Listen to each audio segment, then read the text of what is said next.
माझं नाव रासे डुबल, वार्ड क्रमांक 12 मधून मी फॉर्म भरलेला आहे आणि आता आपण अपक्ष म्हणून भरलेला आहे।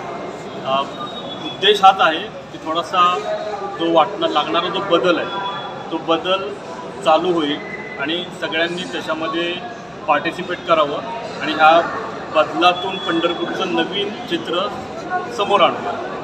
सर, तुम्ही मनावर जर घेतला असतं तर कोणत्याही पक्षाकडून तुम्हाला उमेदवारी मिळाली असती। हां, पण तुम्ही पक्षाकडून कुठल्याही न लढता अपक्ष लढायचं का ठरवलं? मला कोणते पक्ष का निवडणूक म्हणजे काय मला निवडून किंवा चिन्ह देतील त्या भागात, कारण मी काय असं पॉलिटिकल बॅकग्राऊंड नाही आहे माझं। ओके, सो तसं न करता आपण प्रयत्न करूया, त्यानंतर आपण ग्रुप करू, नंतर आपण पुढच्या दिशेबद्दल बोलू। अजून काय तुमचं विजन काय आहे?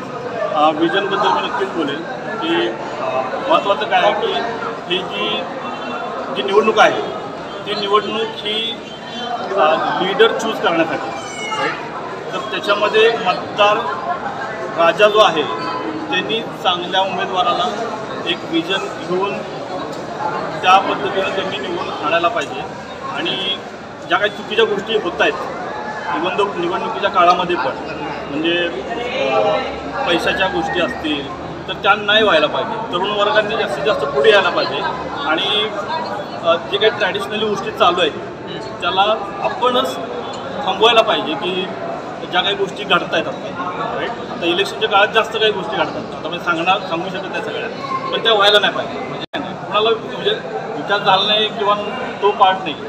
महत्त्वाचा उद्देश काय आहे की ज्या गोष्टी आता चालू आहेत त्याचा आपण एक पार्ट होणं, राईट, त्या प्रोसेसमध्ये जाणं आणि मग त्याच्यात सुधारणा घडवणं। म्हणजे क्वालिफाईड उमेदवार पाहिजे। हो, सर,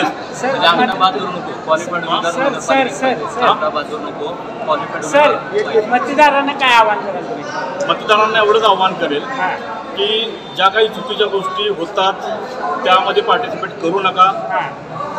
तरुण जे मतदार आहेत त्यांना एकच सांगेल की जेवण करणं, कुठंतरी पार्टी करणं हे न करता उद्देशाला घेऊन पुढे जावं।